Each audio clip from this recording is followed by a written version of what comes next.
गांव में एक शिकारी रहता था और वो रोज शिकार करके अपना और अपने बच्चों का पेट पालता। एक मर्तबा ऐसा हुआ कि शिकारी जब शिकार करने जंगल की तरफ गया तो उसे आसमान में एक बहुत ही खूबसूरत और नायाब चिड़िया उड़ती नजर आई। चिड़िया को देखते ही शिकारी के मुंह में पानी आ गया और वो सोचने लगा कि अगर किसी तरह ये नायाब चिड़िया मेरे हाथ लग जाए तो इसे बाजार में महंगे दामों बेचकर खूब पैसे कमाऊंगा। ये सोचते ही शिकारी ने बड़ी चालाकी और होशियारी से शिकार के लिए जब अपना जाल बिछाया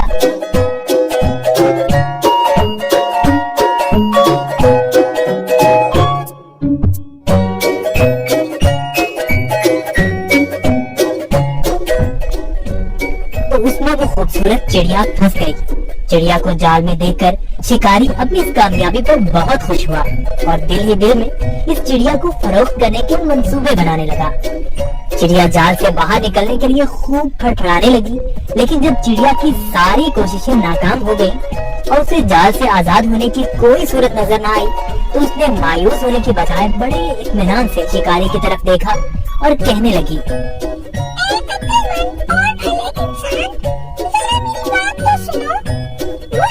छोटी और नन्ही सी चिड़िया को पकड़कर आपको कोई फायदा नहीं होने वाला, क्योंकि अगर तुम मुझे ज़िबा भी करते हो तो मेरे थोड़े से गोश्त और गिनती की चंद नरम और नाजुक हड्डियों से तुम्हारा क्या बनेगा।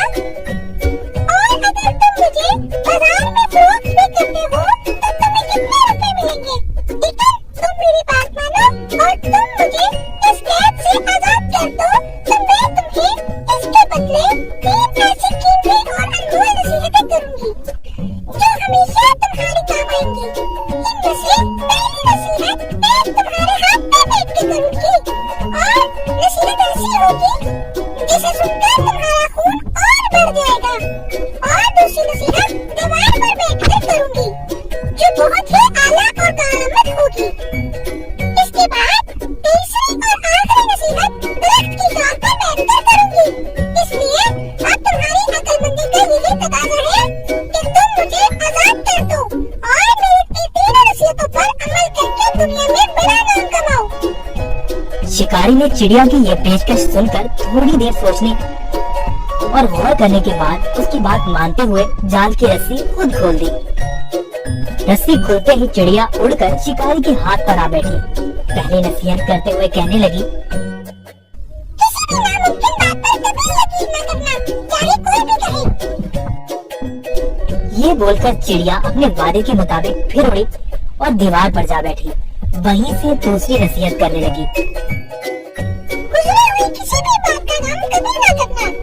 मेरे इस छोटे से वजूद में 10 दिरहम का एक ऐसा कीमती मोती है जिसकी मिसाल पूरी दुनिया में कहीं नहीं।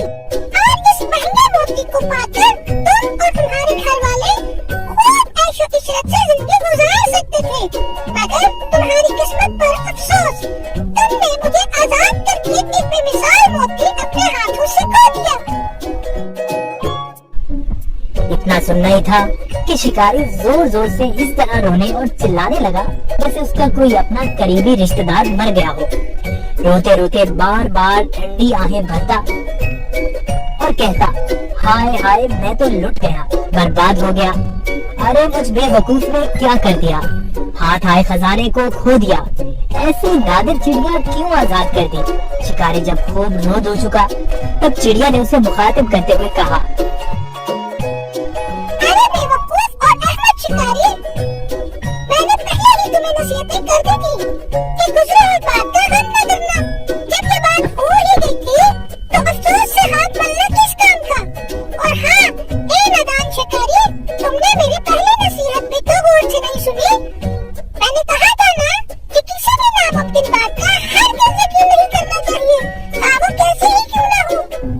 अब जरा कल से काम लो और देखो तो सही, वो नन्ही सी जान का पूरा वजूद 3 दिरहम से ज्यादा का नहीं है, तो फिर 10 दिरहम का मोती मेरे छोटे से वजूद में कैसे हो सकता है।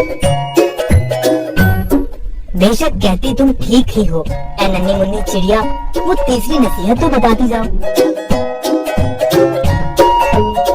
अरे भाई, तुमने मेरी पहली नसीहत पर कौन सा अमल कर लिया जो मुझसे दूसरी नसीहतें सुनना चाहते हो।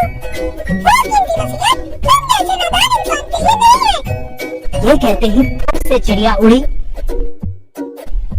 और शिकारी उसको देखता ही रह गया।